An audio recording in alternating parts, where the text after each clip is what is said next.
हर्षित landmark, सपनों का घर जैसा आप चाहते हैं हम बनाते हैं। 1, 2 एवं 3 BHK ready position flats. Call 9827 321 321।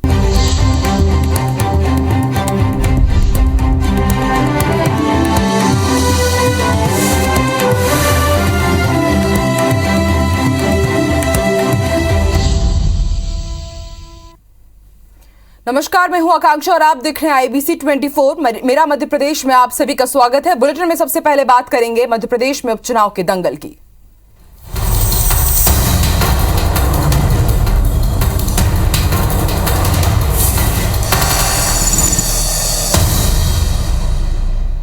तो मध्य प्रदेश विधानसभा उपचुनाव को लेकर सीएम शिवराज सिंह चौहान पृथ्वीपुर के काटी गांव में भाजपा प्रत्याशी डॉक्टर शिशुपाल यादव के समर्थन में वोट मांग लिखने निकले। वहीं रेगांव उपचुनाव को लेकर लोधी बाहुल्य क्षेत्र सेमरवाड़ा में पहली सभा की तो दूसरी सभा ब्राह्मण बाहुल्य क्षेत्र भरजुना में की। सेमरवाड़ा में सीएम शिवराज सिंह चौहान ने घोषणा की कि सरकार 1 साल में नर्मदा जल बरगी नहर के माध्यम से पहुंचाएगी। इस बात के लिए सरकार कटिबद्ध है। वहीं सतना में भी चुनावी प्रचार किया। तो मध्य प्रदेश में उपचुनाव के दंगल की शुरुआत हो चुकी है। आज सतना में सीएम शिवराज सिंह चौहान ने एक के बाद एक कई बड़ी चुनावी सभाओं को संबोधित किया और समझा जा सकता है कि उपचुनाव के प्रचार ने अब बेहद जोर पकड़ लिया है। आज सीएम शिवराज सिंह चौहान ने धुआंधार प्रचार किया। मेरी आपसे अपील है कि 2 साल अपने पूरी सरकार लेके मैं सेमरवाड़ा आऊंगा और एक काम आपके पूरे करके। जिसका आवास योजना में नाम छूट गया है, आवास प्लस का सर्वे होकर सूचियां बन गई है। कोई नाम छूट गया हो तो वो भी जुड़वाएंगे और केवल सर्वे नहीं होगा, उनका नाम प्रधानमंत्री आवास योजना में जोड़ के पैसे देके उनके पक्के मकान खड़े करवाएंगे। कांग्रेस में बचा भी कुछ नहीं है। कांग्रेस में दिल्ली में भी एक ही परिवार है और हम मध्य प्रदेश में भी एक ही परिवार।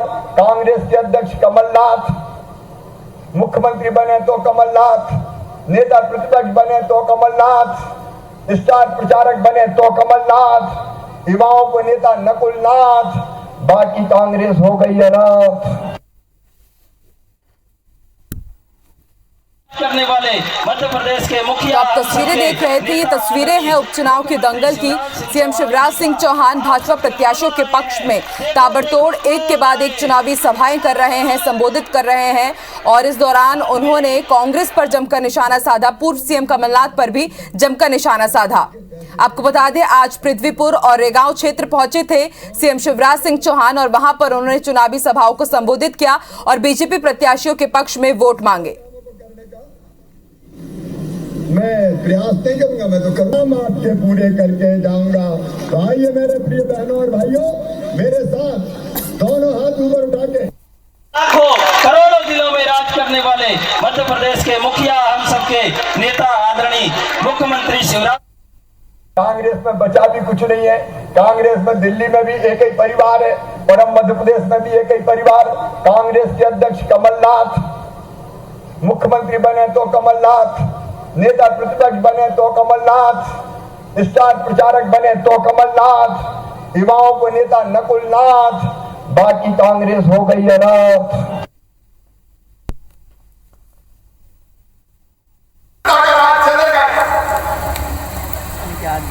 आजाद हो गया पृथ्वीपुर, जगह जगह मुझे लोगों ने शिकायत है। हमने तय किया मेरे बहनों भाई, जैसे किसानों को 0% ब्याज पर कर्जा दिया जाता, मछली के व्यवसाय के लिए केवलों को भी 0% ब्याज पर कर्जा दिया जाएगा।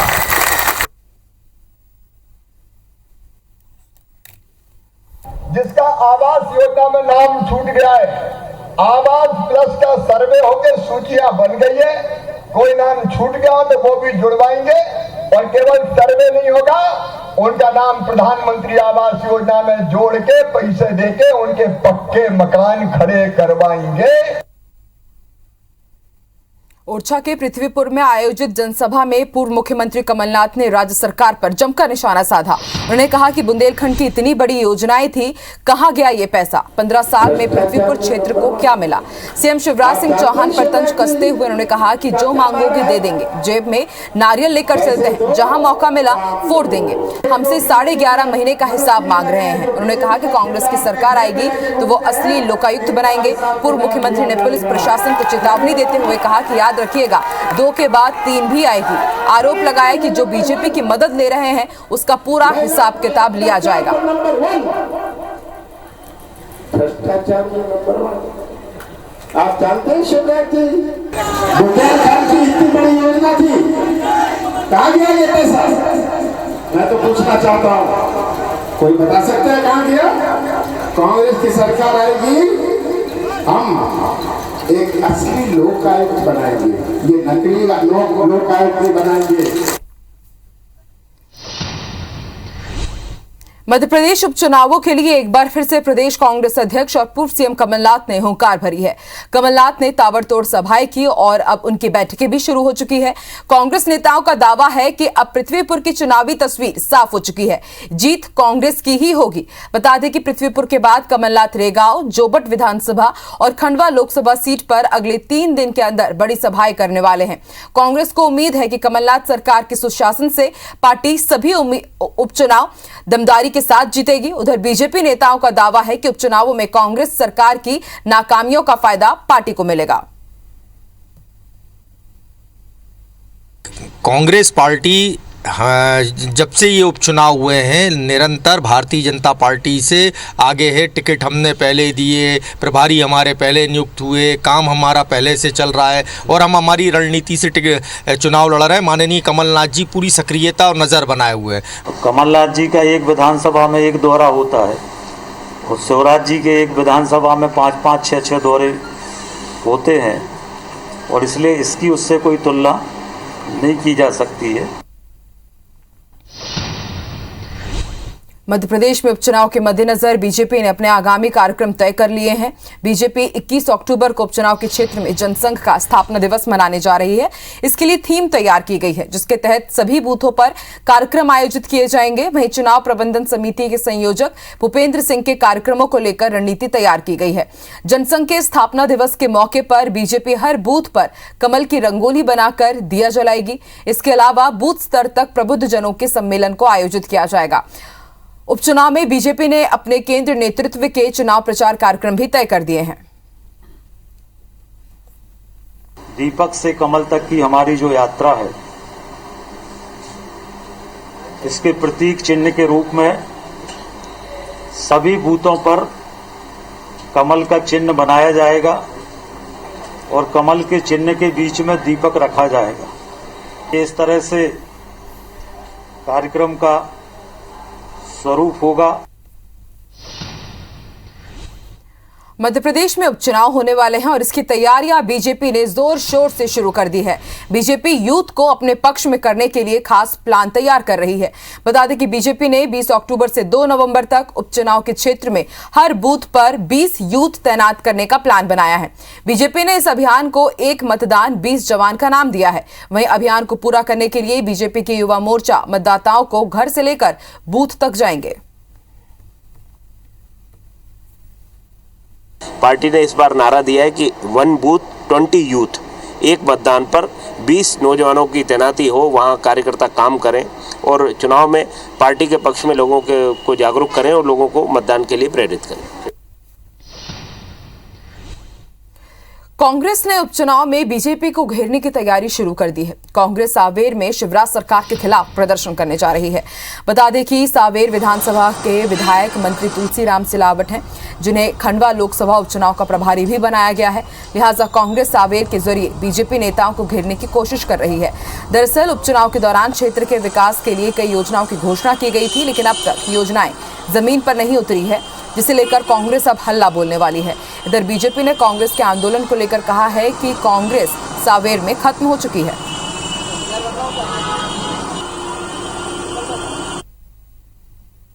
अभी तक कुछ भी विकास के काम नहीं हुए, उन सब मांगों को लेकर कल जिला कांग्रेस कमेटी पैदल मार्च निकालकर मुख्यमंत्री को ज्ञापन प्रेषित करेंगे। सुबह 9 बजे और से हम पैदल मार्च श्रद्धांजलि सभा अर्पित कर और पैदल मार्च निकालेंगे। तो मुझे लगता है कि कांग्रेस से हम जिले की बात करें या देश प्रदेश की बात करें, कांग्रेस अब अपनी जमीन तलाशने के लिए ये प्रकरण कुछ न कुछ प्रयास करती रहती है। उनके पास कोई मुद्दा बचा नहीं, कोई बात ऐसी है नहीं जो जनता के बीच की बात कहीं लेकर जाए।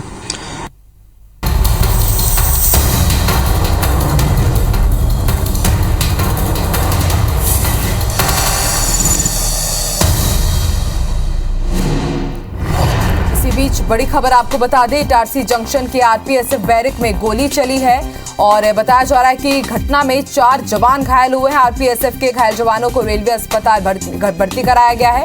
गोली किस कारण चली है अभी तक ये नहीं पता चल पाया है। तो इस वक्त की बड़ी खबर आपको बता रहे हैं, आरपीएसएफ बैरक में गोली चली है। इटारसी जंक्शन का जो आरपीएसएफ बैरक है और इस पूरी वारदात में 4 जवानों के भी घायल होने की खबर आ रही है। ये गोली किस कारण चली है अभी तक ये जानकारी नहीं मिल पाई है। इस वक्त की बड़ी खबर आपको बता रहे हैं और इस घटना में 4 आरपीएसएफ के जवान घायल हुए हैं।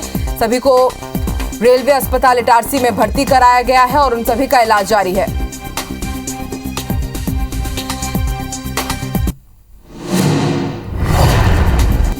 इस वक्त की बड़ी खबर आपको बता रहे हैं, इटारसी जंक्शन के आरपीएसएफ बैरक में गोली चली है और घटना में 4 जवान घायल हुए हैं। और ज्यादा जानकारी के लिए बात करेंगे हमारे सहयोगी सत्येंद्र भदौरिया से। सत्येंद्र, आरपीएसएफ बैरक में गोली चली है, क्या कुछ जानकारी? सत्येंद्र, आप सुन पा रहे हैं तो अपडेट दीजिए। जी, देखिए ये आरपीएसएफ का ये बटालियन है जो भोपाल के हबीबगंज स्टेशन पे ये बटालियन ठहरी हुई है। इस बटालियन का आधा फोर्स जो है इटारसी जंक्शन जो रेलवे स्टेशन है वहां पर पहुंचा था। इनका रेलवे जो आरपीएसएफ है वो रेलवे प्रोटेक्शन स्पेशल फोर्स है जो इसमें ट्रेनों में स्कॉटिंग का काम करती है। इनका एक बैरक है वहां पर आर्म्स, जहां पर ये आरपीएसएफ के आर्म्स रखे हुए हैं, उस जगह पर ये सफाई का काम किया जा रहा था। उस दौरान ये हादसा हुआ है। बताया जा रहा है कि इसमें कोई विवाद की वजह भी सामने आई है, लेकिन अभी इसका जिक्र नहीं किया गया कि विवाद की वजह से ये गोली चली है या फिर किसी अनहोनी के द्वारा किसी गलती से गोली चल गई है। लेकिन इसमें 4 जवान घायल हुए हैं। 2 जवानों को इटारसी जो रेलवे हॉस्पिटल है उसमें भर्ती कराया गया है, जिसमें से एक जवान जो सीरियस बताया जा रहा है, टिंकू जादम करके, उसके गले में छर्रा लगा है। उसको जो होशंगाबाद का जो प्राइवेट हॉस्पिटल है उसमें भर्ती कराया गया है। फिलहाल जो आगे इटारसी आरपीएफ की जो टीआई है वो अभी थाना क्षेत्र से बाहर है, लेकिन इस मामले की जांच आरपीएफ स्टाफ ने जांच अपने स्तर पर शुरू कर दी है। ये जांच के बाद ही निकल कर सामने आएगा कि हादसे की वजह क्या रही। जी, शुक्रिया सत्येंद्र पूरी जानकारी के लिए।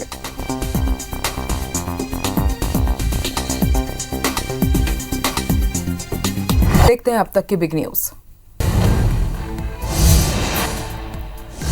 केरल में लगातार हो रही भारी बारिश के कारण हालात काफी बिगड़ गए हैं। राज्य में बाढ़ और लैंडस्लाइड की घटनाओं में अब तक 21 लोगों की मौत हो गई है और 8 लापता है। कोट्टायम, इडुक्की और पठान मथिट्टा के पहाड़ी इलाके सबसे ज्यादा प्रभावित हैं।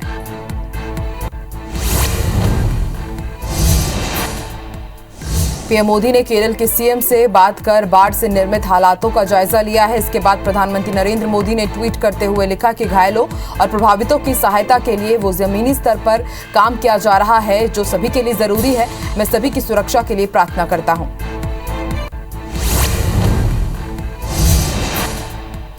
उत्तर प्रदेश के मुख्यमंत्री योगी आदित्यनाथ ने चुनाव से पहले माहौल खराब करने वालों को चेतावनी दी है। लखनऊ में पार्टी के पिछड़ा वर्ग सम्मेलन में सीएम ने कहा कि प्रदेश में अगर कोई भी दंगा करेगा तो उसकी 7 पीढ़ियां इसकी भरपाई करेंगी।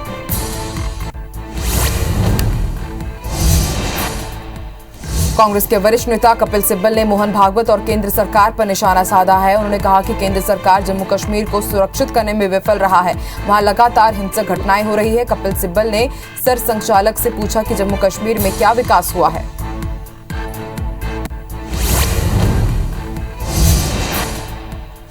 सरकारी तेल कंपनियों ने आज लगातार तीसरे दिन इनके दामों में बढ़ोतरी की है। आज दिल्ली में पेट्रोल डीजल की कीमतों में 35 पैसे प्रति लीटर की बढ़ोतरी की गई है। पेट्रोल और डीजल की कीमतें बढ़ने के बाद दिल्ली में पेट्रोल के दाम 105 रुपए 84 पैसे और डीजल के दाम 94 रुपए 57 पैसे प्रति लीटर पर पहुंच गए हैं। इस महीने 17 दिन में पेट्रोल डीजल 14 बार महंगे हो चुके हैं।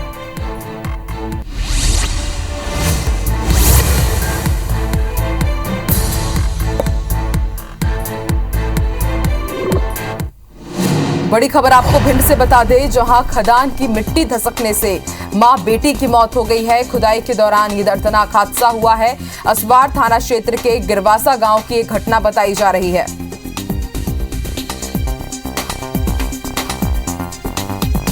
तो इस वक्त की बड़ी खबर आपको भिंड से बता रहे हैं। एक दर्दनाक हादसे में खदान की मिट्टी धसकने से मां और बेटी की मौत हो गई है। बताया जा रहा है कि खुदाई की जा रही थी और उस दौरान यह हादसा हुआ। असवार थाना क्षेत्र के गिरवासा गांव की एक घटना बताई जा रही है।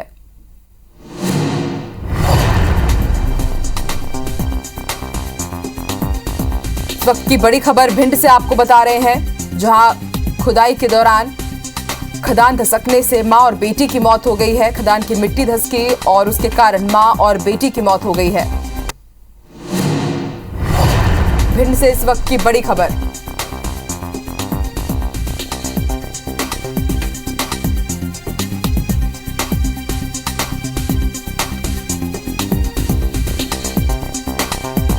और ज्यादा जानकारी के लिए बात करेंगे हमारे सहयोगी दिलीप सोनी से। दिलीप, मिट्टी धसकने से मां और बेटी की मौत हुई है।